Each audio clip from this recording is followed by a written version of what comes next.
Assalamualaikum warahmatullahi wabarakatuh. Perkenalkan, saya Agis Azulfa Akina. Saya akan menerangkan sedikit tentang lingkungan dan budaya perusahaan. Ayo kita simak ya teman-teman. Yang pertama, pengaruh lingkungan terhadap strategi dan operasional. Bagaimana pengaruh lingkungan perusahaan baik internal maupun eksternal terhadap strategi dan operasional manajemen? Jawabannya ada 3, yaitu lingkungan eksternal, lingkungan internal, dan sinergi. Untuk lingkungan eksternal ialah berfungsi sebagai sumber informasi untuk menentukan peluang dan ancaman melalui analisis dinamika pasar dan tren ekonomi.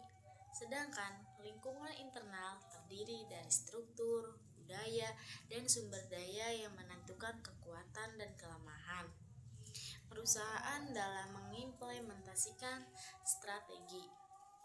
Nah, untuk yang terakhir yaitu sinergi. Sinergi adalah analisis kedua lingkungan ini sangat krusial karena lingkungan eksternal membentuk strategi kompetitif, sementara lingkungan internal menentukan seberapa efektif strategi tersebut dijalankan. Dan untuk soal yang nomor 2 tentang budaya perusahaan dan perilaku anggota.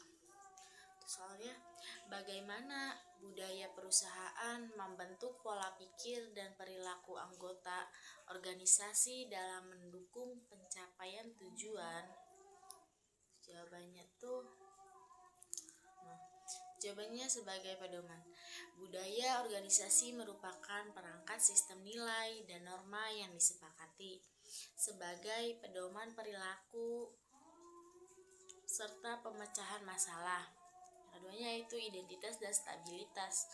Budaya memberikan pengertian identitas kepada anggota dan menciptakan stabilitas sistem sosial di dalam organisasi. Nah, yaitu standar etika. Budaya yang kuat cenderung membentuk standar etika tinggi yang secara positif memengaruhi perilaku pekerja melalui peningkatan komitmen dan tanggung jawab. Kontrol perilaku unsur nilai dan norma dalam budaya berfungsi mengawasi cara karyawan berpikir, bekerja sama, dan berinteraksi.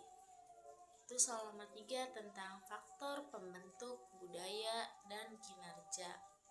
Itu soalnya faktor-faktor apa saja yang memengaruhi terbentuknya budaya perusahaan dalam bagaimana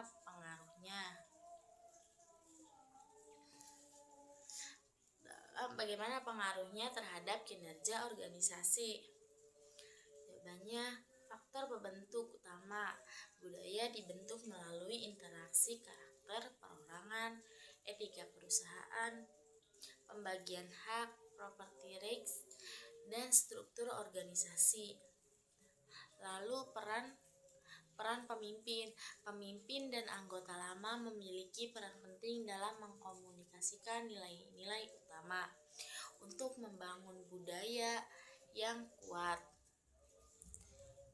Pengaruh terhadap kinerja. Budaya yang sehat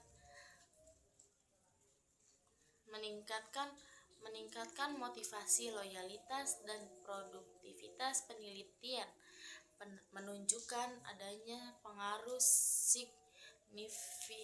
signifikan antara budaya organisasi yang baik dan peningkatan kinerja karyawan secara menyeluruh. Cukup sekian dari saya. Bye bye.